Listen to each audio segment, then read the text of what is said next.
How we doing? Yeah? Man, do you love this time of year or what? Is it just me? You love the time change? Do you love the warm weather? You like that? Me too, man. I love this time of year. I washed 2 cars yesterday. And I wash my cars like every 3 years or so, Kathy, right? Whether they need them or not. We wash our cars, and we washed them yesterday, and it just felt great to be outside in that weather. And, I mean, it was like 8 o'clock before I was done, and I could still see and all that kind of stuff. I love this time of year, and I love March Madness. I love basketball. I'm a huge basketball fan, although I didn't do so well on my bracket. Like, it seems like every year on my bracket, man, first round, and I'm pretty much done. I don't do good. I always pick some really, really big underdogs, and usually they don't pull through and that kind of stuff. But one of the things I love about March Madness, and I love about this basketball tournament, is you never know what to expect. Because really, anybody could step up and win. You know, in this tournament, anybody, I hadn't seen a 16 seed beat a number 1 seed yet in the men's division, the men's side of things, but anybody could step up and win at any time. Like, I got some examples. In 1996, the number 13 seed Princeton beat the number 4 seed UCLA 43-41, final score. That's not the halftime score, that's the final score. I mean, it's like a middle school girls game, you know? 1991, number 15 seed Richmond beat number 2 seed Syracuse. 1983, I don't know if anybody saw this or remember this. I know you probably saw the highlight, but 1983, number 6 North Carolina State knocked off the Phi Slamma Jamma number 1 seed Houston with Clyde Drexler and Akeem Olajuwon. You remember that great shot at the end. You remember Coach Jimmy Valvano running around the court looking for somebody to hug and all that kind of stuff. But probably the biggest upset, the biggest Cinderella story upset of all time in March Madness was like a 1985 championship game with Villanova beating we were just watching Patrick Ewing Jr., Patrick Ewing Sr., Patrick Ewing, his Georgetown Hoyas. They beat them in the championship game. Great game.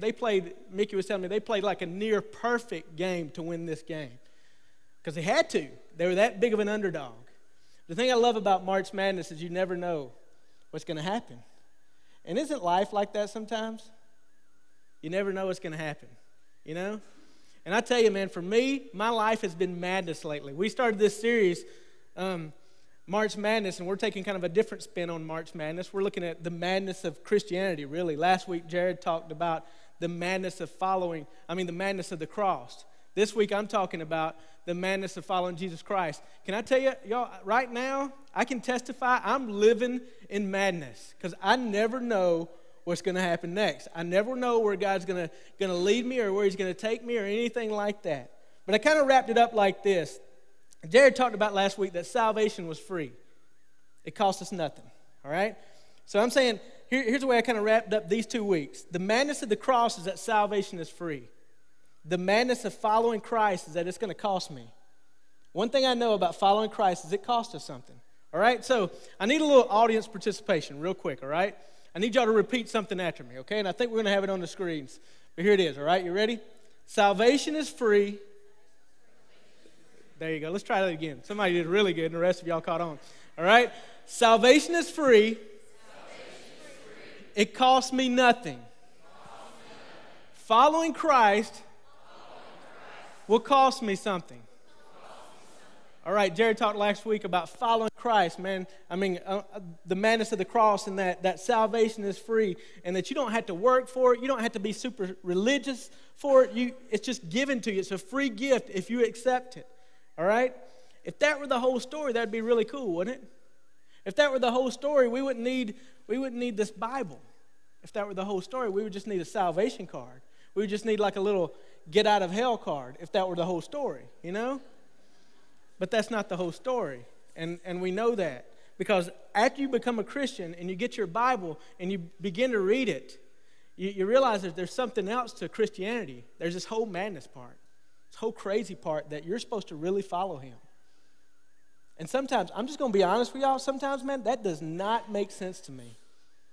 Sometimes I'm like, what? You want me to do what? And sometimes it's real cool. I mean, honestly, sometimes it's real cool that other people are supposed to be kind and gentle and patient and honest. You know, I like that part. But sometimes, can I just be real honest with you? I don't want to follow them there. Sometimes I don't want to be kind to people.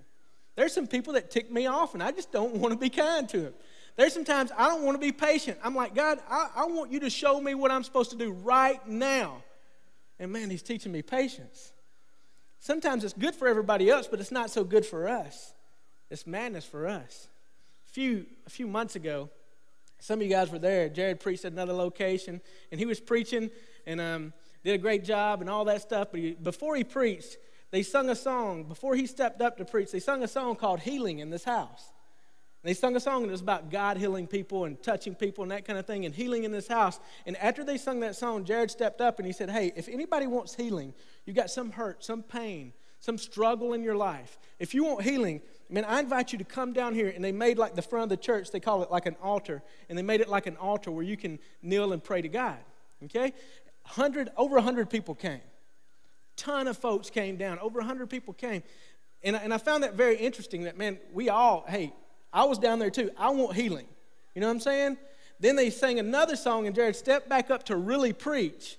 He wasn't preaching then, but he stepped back up to really teach or preach or whatever you want to call it. And he preached on being a friend, being like Jesus is being a friend of sinners. And if you want to be a friend of sinners, you got to be like Jesus. Then he gave an invitation to be like Jesus. But it's going to cost you something. You know how many people came? Over 100 came the first time. Not one single person, me included, came down front. You know?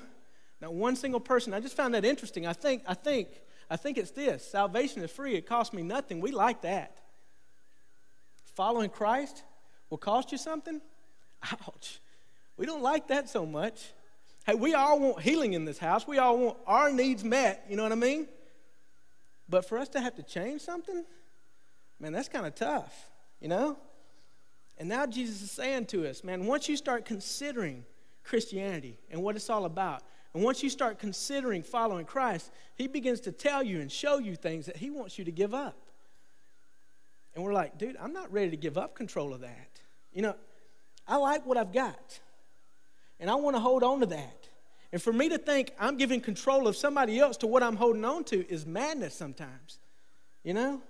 But he wants control of that. He wants control of my career, and to me right now, that's madness. I don't get it. I don't understand it, you know? He may want control of a relationship, and for you, that might be just madness. He may want control of some area in your life, what you're looking at on the internet, and for you, that's madness. And God's saying, man, give me that. And you're going, I don't know if I want to give you that. And you know, here's what I found out. The reason we don't want to let go of what we're holding on to, the reason we really don't want to pay the price, the cost of following Christ, is because we don't know what he's going to do with that once we let go. And that's tough sometimes. Because there's some times we're like, man, I just don't know what he's going to do. You ever been like praying? I have. I've been praying before, even before I was a Christian, before I knew what all this meant and all this kind of stuff. I've been praying. I still haven't got it all figured out, don't get me wrong, but I've been praying before, and like mid-sentence been praying like, God, man, just have your,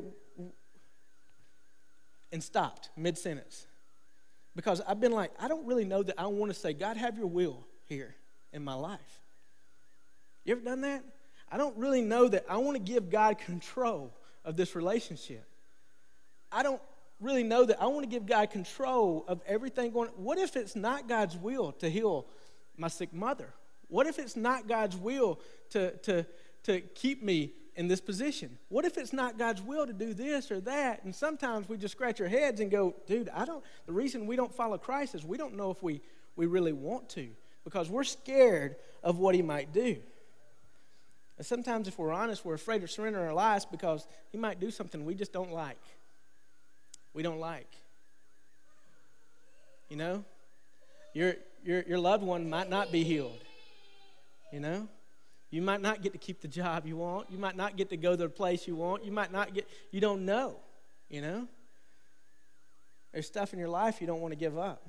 Here's a little news flash for you, all right? Here's what God's teaching me. He doesn't have to wait for you to surrender something before he can take it from you. God doesn't have to wait on you to surrender something before he can take it from you. It's not like God sitting back going, boy, I wish they would allow me to be God so I can just be God, and I want to be God here, but until he surrenders, I can't be God. It's not like he's doing that, He doesn't have to wait on us to get our act together, to get all our bases covered. He doesn't have to wait on us to make sure everything's lined up just right before he can take it from us. Here's what I've discovered. We think the problem is that we think the big issue is the value of what we're holding on to. We place such a high value on what we're holding on to. We think that's the issue, all right? And it's tough for us to surrender because we're looking at it and we're going, I like that. I love that. I want some more of that. You know what I mean? I'm sorry. I wasn't on my notes. That just came out, all right? But we think that's the issue, the value of what we're holding on to, and we're missing the boat, man. We're missing it. And can I tell you what I'm also learning? It doesn't get any easier. A lot of you in here are younger than me, and some of you in here are a little older than me. And can I tell you, and some of you guys can testify to this, with every stage of life just comes a new round of surrender. With every stage. I used to think, man, it'd be easier when you get a little older. Man, it's harder to surrender now than it was when I was a teenager. You know why? Now I've got kids to think about. Now I've got a wife. Now I've got bills. And now I've got a house payment. And with every stage of life, man, it just gets tougher and tougher to surrender sometimes. It's madness. Here's what I've learned. And the Bible talks about madness. I want to read it to you. In Luke 5, 1-3, the Bible's talking about the madness of following Christ. And it says, one day as Jesus was preaching on the shore of the Sea of Galilee, great crowds pressed in on him to listen to the word of God. He noticed 2 empty boats at the water's edge, for the fishermen had left them and were washing their nets. You see, first century fishermen fished at night. And they would fish at night because when the water was cool, the fish would rise up to the top. And they also didn't fish with like fishing poles. They fished with big nets, okay? And so they fished at night, and they would fish all night long. It was a third shift job. They would fish all night long. And then at the end of the day, at the end of the night, they would roll out their nets on the shore. They'd let them dry. They'd roll them back up early in the morning, put them in their boats, and then they would go home. And Jesus is teaching, and the fishermen are rolling up and drying their nets. They're just getting them dry, probably rolling them up, and ready to put them back in their boat to go home and crash because they're dead, they're tired, they're beat, Verse 3. Stepping into one of the boats, Jesus asked Simon, its owner, to push out in the water. So he sat in the boat, and he taught the crowds from there. Now here's what's happening. There's such a crowd, because Jesus had quite a following at the time. There's such a crowd that people are just flocking to him. He's on the shore of Galilee. He has to get in the boat. He makes like the boat his stage, all right? And he says, push out a little bit. Let's get a little bit away from the crowd so I can teach everybody, okay? Verse 4. When he had finished speaking, he said to Simon, now go out where it's deeper and let down your nets, and you'll catch many fish. Now, here's the deal. If you had went to Simon Peter, if you'd went to Peter and said, what's the craziest thing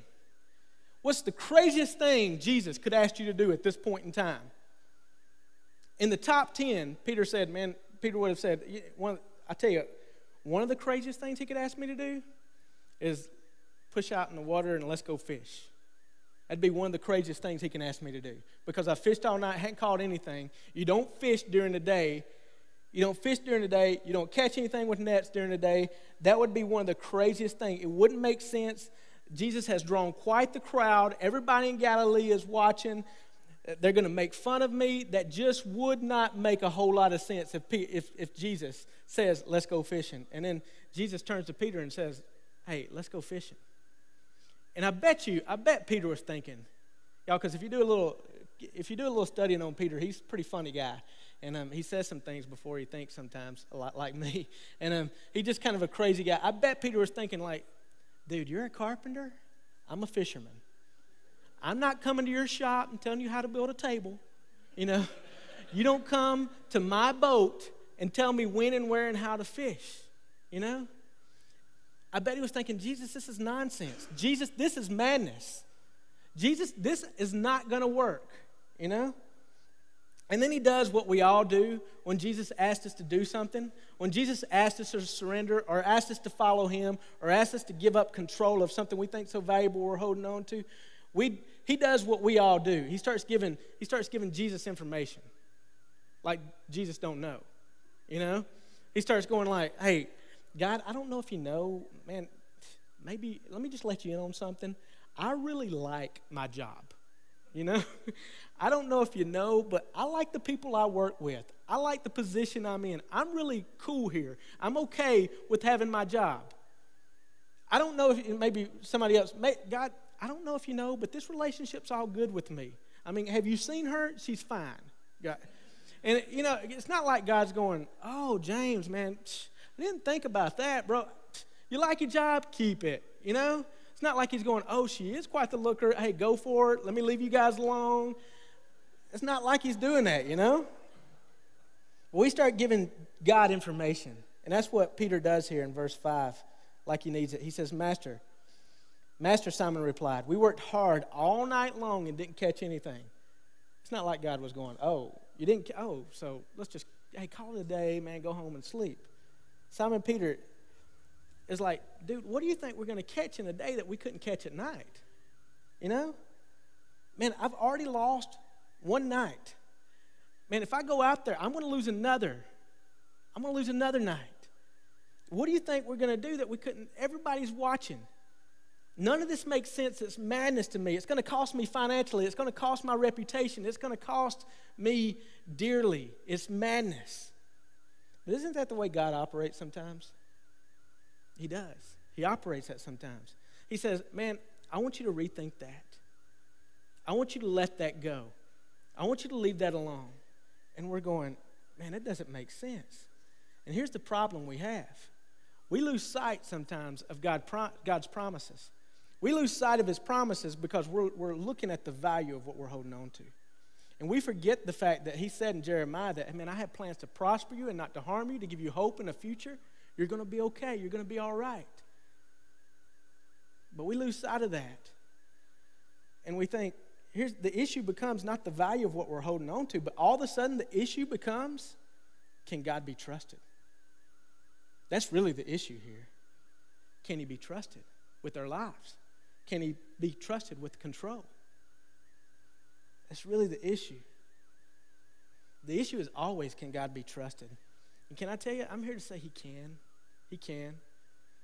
Listen to me. Listen to me. A guy who loves you so much that he sent his son to die for you on a cross, the madness of the cross, can be trusted. A guy who loves you so much that he sent his son to die for you will not do you wrong. The Bible is a book of God's obedience to his people. All throughout it, it shows God's obedience to his people. It's his record of his obedience. He can be trusted. I love the end of verse 5. We have it? I think we do. Love the end of verse 5. It says this, but if you say so, we'll try again. Peter looks at Jesus and says, but if you say so, we'll try again. God, I'm tired. God, none of this adds up. None of this makes sense. God, it's not fair. God, it's going to cost me. God, it hurts. God, I don't understand. It's complete, utter madness. But if you say so, let's go fishing. If you say so, I will. And isn't that the very essence of what it means to follow God? You wrestle with God, man. You struggle with God, and you're going, God, I'm not sure that I'm ready to give you my heart. I'm not sure that I'm ready to give you my career. I'm not sure that I'm ready to give you any of that stuff that you want control of. And you wrestle with him and you go, God, it don't make sense. God, it's going to hurt. God, I don't understand why. God, it's not fair. But you know what? At the end of the day, because you said so, because you're God, because you loved me so much, you went to that cross and the madness of the cross just for me. And because you said so, I will. And y'all, something beautiful happens. Check this out. I love this, verse 6 and 7.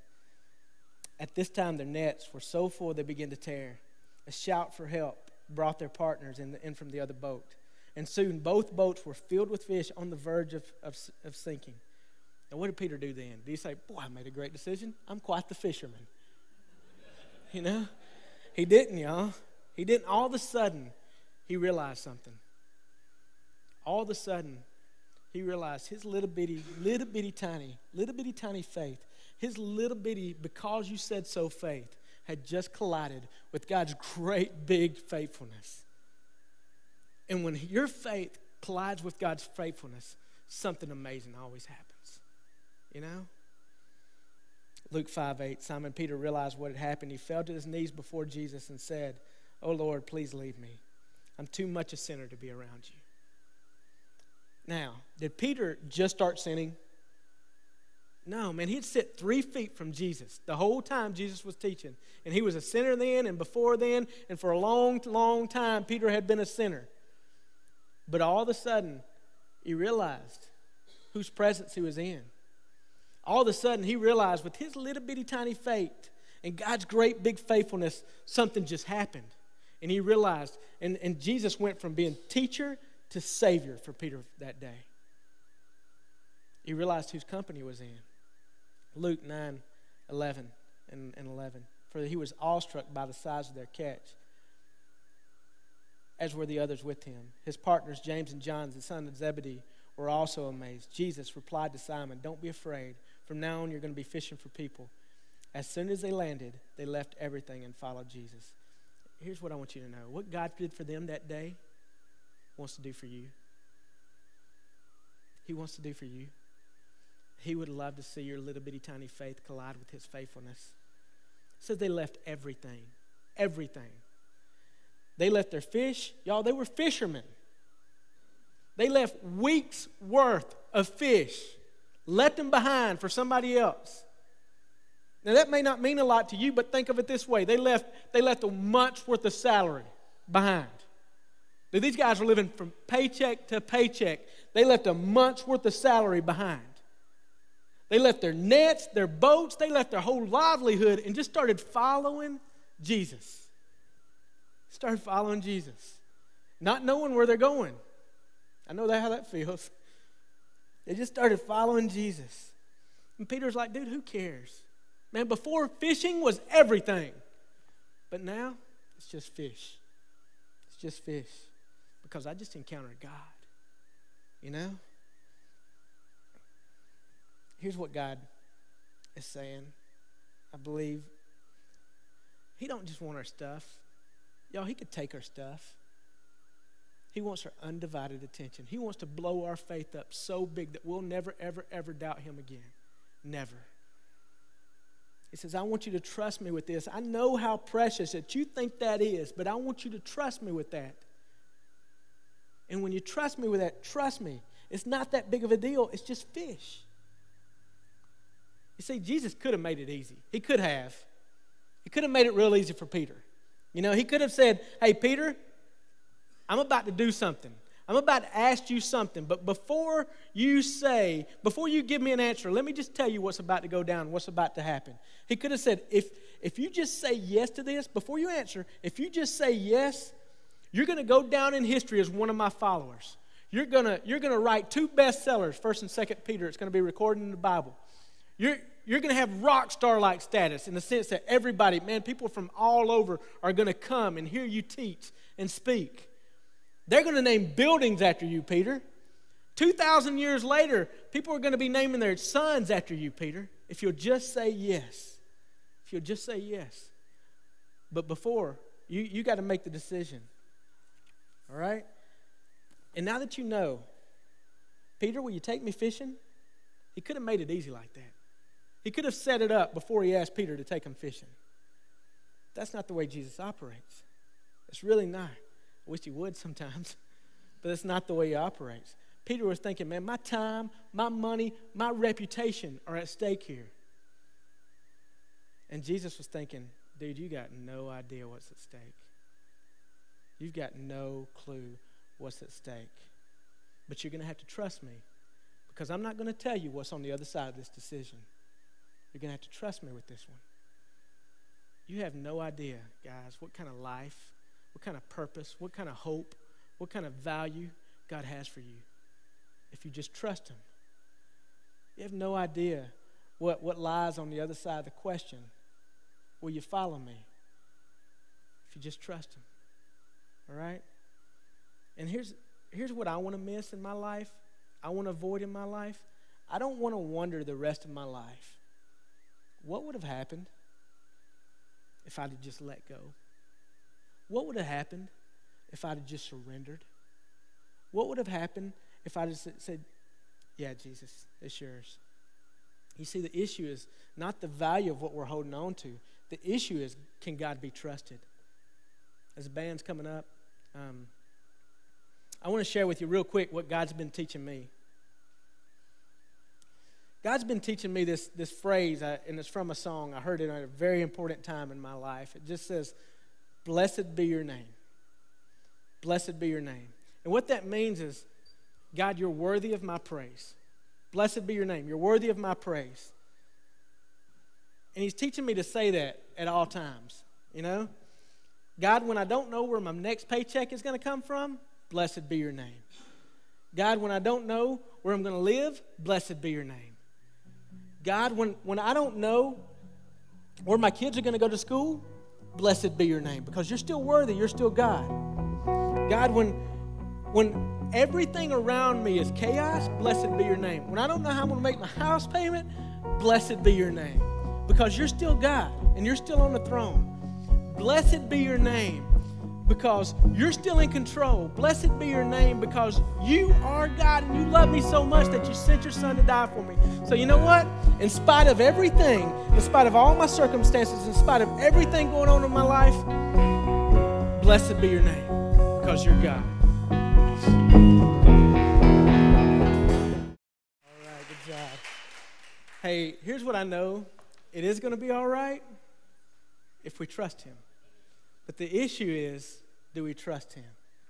Salvation is free. It costs me nothing. But following Christ will cost me something. Here's what God's taught me over and over and over again the last few months. He takes full responsibility for a life that is totally yielded to him. Let me say that again. He takes full responsibility for a life that is totally yielded to him. Here's what that means. When we're like this, we're in control. And I know myself well enough to know that when I'm in control, I'll screw things up. But when we're like this, God's in control. And I know him well enough that he'll never mess up. You know? The madness of the cross is that salvation is free. The madness of following Christ is that it's going to cost me. But I can tell you this, it'll cost you more if you don't follow him. All right? Man, thanks so much for being here tonight. Hey, if you want to know more about what it means, this whole madness of the cross, man, what is that? Or if you want to know more about what it means to literally follow Jesus Christ, and that sounds weird too or whatever, man, just come to one of us wearing a name tag and say, hey, tell me more about what it means to follow Christ. We'd be happy to sit down with you and share anything we know, all right? Thanks so much for being here.